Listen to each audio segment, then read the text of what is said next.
আসসালামু আলাইকুম। আমি জাফর সরকার, সাবেক সেনা সদস্য। আজকে লাইভটা হবে সারা বাংলাদেশে যারা বিএনপি নমিনেশন পেয়েছেন বা যারা পান নাই তাদের যে প্রতিক্রিয়াটা কি হচ্ছে সেটা আজকে আলোচনা করব অল্প অল্প ছোট্ট একটি ভিডিওতে। স্পেশালি কুমিল্লা 6 আসন থেকে মনোনয়ন পান নাই বিএনপি চেয়ারপারসন বেগম খালেদা জিয়ার অন্যতম উপদেষ্টা হাজী আমিনুল রশিদ ইয়াসিন ভাই, ওনাকে নমিনেশন দেওয়া হয় নাই। সেই জন্য ওনার ভক্তরা, ওনার কর্মীরা আপনার অগ্নি মশাল মিছিল করছেন, তার জনসমর্থনরা প্রতিবাদ করতেছেন, টায়ারে আগুন লাগাচ্ছেন। এগুলো কিন্তু আসলে খুব দুঃখজনক। আপনারা জানেন যে বাংলাদেশ জাতীয় দল বিএনপি একটা অনেক বড় একটা দল এবং প্রার্থীও থাকে 5 জন 7 জন 10 জন প্রার্থী থাকে। তো আমাদের একজনকেই মানে নমিনেশন দিতে হবে। তার চেয়ে সবচেয়ে বড় কথা হলো কুমিল্লার মানুষ, আমাদের বিভাগের মানুষ, আমরা ব্রাহ্মণবাড়িয়া বাড়ি। আমাদের ব্রাহ্মণবাড়িয়াও তো কিছু এরকম ঘটনা, একটা আসন নিয়ে ঘটনা ঘটতেছে, আরেকটা আসনের যাকে নমিনেশন দেওয়ার কথা তাকে দেয় নাই। সবারই একটা মানে প্রতিক্রিয়া একটা আছে, মানে কষ্ট আছে। তো আমি সবাইকে বলবো, আমাদের ভারপ্রাপ্ত চেয়ারম্যান জনাব তারেক রহমান সাহেব এবং বিএনপির মহাসচিব, মাননীয় মহাসচিব এবং মির্জা ফখরুল ইসলাম আলমগীর সাহেবও বলেছেন এই ঘোষণাটা কিন্তু ফাইনাল না, এখানে পরিবর্তন হবে। আপনারা ধৈর্য সহকারে থাকেন। এগুলো কিন্তু বিবেচনা হচ্ছে আপনাদের ব্যাপারে, মানে পর্যবেক্ষণ হচ্ছে আপনাদের নেতাকর্মীর ধৈর্য, আপনাদের দলের প্রতি শ্রম বা দলের প্রতি আপনারা কতটুকু আনুগত্য আছেন সেগুলো কিন্তু বিবেচনা করা হবে। এখন যদি যাকে প্রার্থী দিচ্ছে তার মানে আপনাকে ওনাদের বিরুদ্ধে যে আপনারা প্রতিক্রিয়া দেখাচ্ছেন, তার মানে আপনারা দলকে নয়, আপনারা নিজের ব্যক্তি স্বার্থ বা দলকে নয়, আপনারা ব্যক্তি মানে নিজের পাওয়ার, নিজের নমিনেশনটা আপনারা চাচ্ছেন, নিজের স্বার্থটা দেখতেছেন। এই বিষয়গুলো কিন্তু বিবেচনা হবে। আমি আবারও বলছি যে ধরনের যারা নমিনেশন পেয়েছেন এখানকার মধ্যে অনেক পরিবর্তন আসবে, অনেকটাই ফাইনাল থেকে বাদ দেওয়া হবে। নমিনেশন যে পেয়েছে দেখবেন ফাইনালে নির্বাচন করতেছে আরেকজন। সেই জন্যই বলছি আপনারা ধৈর্য সহকারে থাকেন।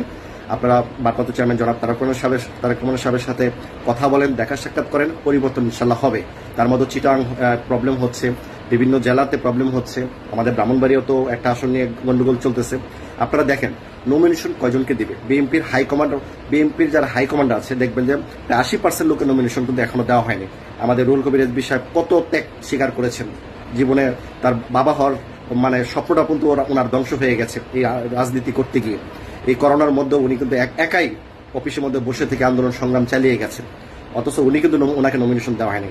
বাংলাদেশের যে বাঘিনী কন্যা বলা হয় রুমিন ফারহানা, আমাদের ব্রাহ্মণবাড়িয়া আসনের মেয়ে ব্যারিস্টার রুমিন ফারহানাকে কিন্তু নমিনেশন দেওয়া হয়নি। তো সবাই এরকম আরও আছে যারা টকশো ব্যক্তিত্ব ছিল, জামালপুরের আপনার লিলুফা চৌধুরী মনি, ওনাকে দেওয়া হয় নাই। স্থায়ী কমিটির সদস্য আপনার ওই যে সেলিনা জাহানকে দেওয়া হয় নাই। স্থায়ী কমিটির আপনার আছেন নজরুল স্যারকে দেওয়া হয় নাই। এরকম কিন্তু আরও অনেক বড় বড় যারা প্রতিবাদ করতেছে, প্রতিনিয়ত স্বৈরাচারের বিরুদ্ধে আন্দোলন সংগ্রাম করে গেছে। এই যে আপনার নয়ন নামে একটা ছেলে নমিনেশন চেয়েছিল, তাকে দেয় নাই। আরও অনেক হাইকমান্ড যারা আছে তাদেরকে দেয় নাই। কিন্তু এখানে পরিবর্তন আসবে, প্রচুর পরিমাণ আসবে। কিন্তু আপনারা বিশৃঙ্খলা যদি করেন অন্য একটা রাজনৈতিক দল কিন্তু সুবিধা নেবে। অতএব আমরা জানি হাজী আপনার আমিনুর রশিদ ইয়াসিন ভাই একজন ত্যাগী নেতা এবং ম্যাডামের উপদেষ্টা, এবং উনি 2008 সালে এবং আপনার 2018 সালে উনি কিন্তু নির্বাচন করেছেন, নমিনেশন ওনাকে দেওয়া হয়েছে। দল কিন্তু ওনাকে অসম্মান করে নাই, ওনাকে 2 বার সম্মানিত করেছেন এবং ওনাকে কুমিল্লা দক্ষিণের আহ্বায়কও বানিয়েছিলেন বিএনপি। তাহলে বিএনপির পক্ষ থেকে ওনাকে তো অনেক কিছু দেওয়া হয়েছে। তো আপনারা শেষ হাসিটা হাসার জন্য অপেক্ষা ধৈর্য না করে যদি এভাবে প্রতিবাদ করেন তাহলে তো বিএনপির বিরুদ্ধে মানুষ আরো মানে সাক্ষী হয়ে থাকবে যে না, বিএনপির রাজনীতি করা যাবে না, তারা বিশৃঙ্খল এখনই শুরু করতেছে, ক্ষমতার লোভ দেখাচ্ছে। তার মানে তাদের স্বার্থ আছে রাজনীতির জন্য, তারা ক্ষমতায় গেলে তারা এই করবে সেই করবে, স্বার্থ দেখাবে। এগুলো তো মানুষ অন্যভাবে বিবেচনা করবে, তাহলে অন্য যারা দল আছে তারা কিন্তু স্বার্থ নেবে। তাই আমি যারা কুমিল্লার 6 আসনে আছেন, যারা আমার এই ভিডিওটা দেখবেন অবশ্যই কমেন্ট শেয়ার করবেন যেন প্রত্যেকটা আসনের ব্যক্তিরা যেন এই ভিডিওটা পায়। আপনি মনে রাখবেন, আমরা সোশ্যাল মিডিয়াতে প্রতিবাদ করতেছি, আমরা কিন্তু এমপি প্রার্থী হই নাই, হলে হতে পারতাম। দলের কোনো একটা পদ প্রতিবিধা নাই, শুধু খালি দলের জন্য, দেশের গণতন্ত্র ফিরিয়ে আনার জন্য, দুর্নীতির বিরুদ্ধে, স্বৈরাচারের বিরুদ্ধে, অনিয়মের বিরুদ্ধে আমরা কথা বলে আসছি। তাই অনুরোধ থাকবে কুমিল্লা 6 আসনের যারা নেতৃবৃন্দ আছেন বিএনপির সহ সারা বাংলাদেশে যারা এরকম নমিনেশন পাওয়ার স্বপ্ন দেখেছেন বা তাদেরকে দেওয়ার কথা ছিল দেয় নাই। আমি অলরেডি প্রথমে ভিডিওতে বলেছি বিএনপির 80% নেতাকর্মীরা হাইকমান্ড কিন্তু আপনার নমিনেশন পায় নাই, দেওয়া সবাইকে সম্ভব না। তাই আপনারা ধৈর্য সহকারে থাকুন, আপনার নেতাকে বলুন, আমাদের ইয়াসিন ভাইকে, হাজী ইয়াসিন ভাইকে বলুন নেতার সাথে কথা বলতে, আপনাদের জনপ্রিয়তাগুলো দেখান, মানে সাপোর্টগুলো দেখান, এবং যিনি নমিনেশন পেয়েছেন ওনার প্রতি আপনারা কতটুকু ক্ষোভ আছে নাকি আপনারা দলের প্রতি ভালোবাসা আছে, এগুলো কিন্তু আপনারা হারাচ্ছেন। এই অগ্নিসংযোগ মিছিলটা করে, মশাল মিছিল করে কিন্তু আপনারা এটা একটা মাইনাস দিকে গেছেন। তো উনি একজন প্রবীণ রাজনীতিবিদ, দল কিন্তু ওনাকে অনেক কিছু দিয়েছে, হয়তো আরেকবার দিতে পারে। সামনে কিন্তু অনেক পরিবর্তন আসবে, আমি আবারও বলছি। তাই সারা বাংলাদেশে যারা নমিনেশন পান নাই, আপনারা ধৈর্য সহকারে থাকেন, লিডারের সাথে কথা বলেন, উনি অবশ্যই আপনাদেরকে ভালো একটা ফয়সালাতে রাখবে। দেখা গেল যে অনেক ভালো যারা এমপি নমিনেশন দেয় নাই তাদেরকে কিন্তু ডাইরেক্ট মন্ত্রীও দিতে পারে। তো কমিউনিকেশন ভালো থাকলে, টেকি থাকলে, আমরা জানি 17 বছর হাজী ইয়াসিন ভাই অনেক কষ্ট করেছেন, এরকম কিন্তু সারা বাংলাদেশের নেতাকর্মীরা কিন্তু কষ্ট করেছেন। আমরাও বিদেশে থেকে প্রতিবাদ করেছি। প্রবাসী, আমরা কাতারে থেকে প্রবাসী 1.5 কোটি প্রবাসী আছে, তার মধ্যে 99% প্রবাসীরা কিন্তু লাইভে প্রতিবাদ করে নাই। আমাদের মতো 1% লোকেরা কিন্তু হাতে গোনা কয়েকজন লোক বিদেশে থেকে আমরা প্রতিবাদ করেছি, বিদেশে জেল খেটেছি, নিজের মা বাবা ভাই বোন সহ 13 জন পরিবারকে হারিয়েছি। তবু দলের জন্য কাজ করতেছি, অনিয়মের বিরুদ্ধে কাজ করতেছি, দুর্নীতির বিরুদ্ধে কাজ করতেছি। তাই সকলের কাছে অনুরোধ থাকবো, দলের স্বার্থটা দেখেন, ব্যক্তির স্বার্থটা দেখবেন না।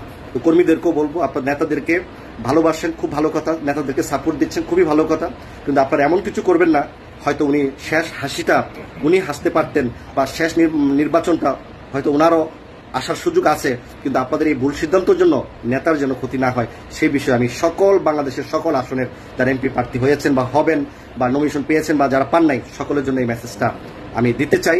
আপনার ধৈর্য হারা হবেন না, যারা সত্যিকার থেকে তারা কিন্তু ঠিকই আপনারা নির্বাচন করবেন। এটা জাস্ট একটা প্রাথমিক ট্রেলার দেওয়া হয়েছে, কারণ একটাকে নির্বাচন আমাদের প্রস্তুত রাখতে বলছে, কিন্তু আগামী ফেব্রুয়ারিতে বাংলাদেশে নির্বাচন হবে কিনা তারও কিন্তু কনফিউজ আছে, সন্দেহ আছে। আমি একটু কথা বললাম, কয়েকটা লাইভেও আমি বলেছি। তো প্রিয় দেশবাসী, সবাই ধৈর্য হারা হবেন না। অমুককে দিচ্ছে, অমুককে দেয় নাই, অমুকে আওয়ামী লীগের দালাল ছিল, অমুকে এই করছে, আমরা তেগি নেতা ছিলাম, নমিনেশন দেন, এগুলো কিন্তু সব রিপোর্ট হয়। রিপোর্ট হওয়ার পরেই কিন্তু নমিনেশনের ব্যাপারে ফাইনাল হয়। আর মহাসচিব, মাননীয় মহাসচিব ভারপ্রাপ্ত চেয়ারম্যান জনাব তারেক রহমান সাহেব বলেছেন, এটা কিন্তু চূড়ান্ত না, পরিবর্তন হবে। অতএব আপনারা সেরকম ধৈর্য সহকারে থাকবেন।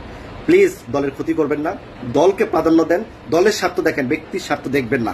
দল আপনার এটা কোনো কাওলা করা সম্পদ না যে আজকে আপনাকে দেবে, কালকে আপনাকে দিতে হবে, আপনার পরিবারকে দিতে হবে। ওনার ভালো যাকে মনে হয় তাকেই করবেন। তাই বলে দলের কাছ থেকে যদি এক পরিমাণ একদিনের জন্য যদি স্বার্থ উদ্ধার হয়ে থাকে বা ফেসিলিটি নিয়ে থাকেন, সেই দলের প্রতি অনুগত এবং তাদের প্রতি দায়বদ্ধতা থাকা উচিত আমি মনে করি, এবং দলের প্রতি ভালোবাসা থাকা উচিত। তো সবাই ভালো থাকবেন এবং লাইভটা সবাই শেয়ার দিবেন। যারা নমিনেশন পান নাই, ধৈর্য সহকারে থাকেন, কোনো গন্ডগোল করবেন না, মিছিল করে আরেকটা দলকে রাজনীতি করার সুযোগ করে দিয়েন না। জনপ্রিয়তা আছে বিএনপি, ক্ষমতায় আসবে বিএনপি, সেই পর্যন্ত আপনারা ধৈর্য সহকারে থাকুন। আপনার নেতাকে যদি শেষ হাসিটা যদি হাসাতে চান, তাহলে আপনার নেতাই অবশ্যই তারেক রহমান সাহেবের সাথে কথা বলবেন, বুঝাবেন, পরিস্থিতি তুলে ধরবেন, এবং যদি উনি সবকিছু স্যাটিসফাই হয়, অবশ্যই শেষ হাসিটা আপনিও হাসতে পারেন। এটা বাংলাদেশের যে কোনো আসনের হোক না কেন। ধন্যবাদ সবাই।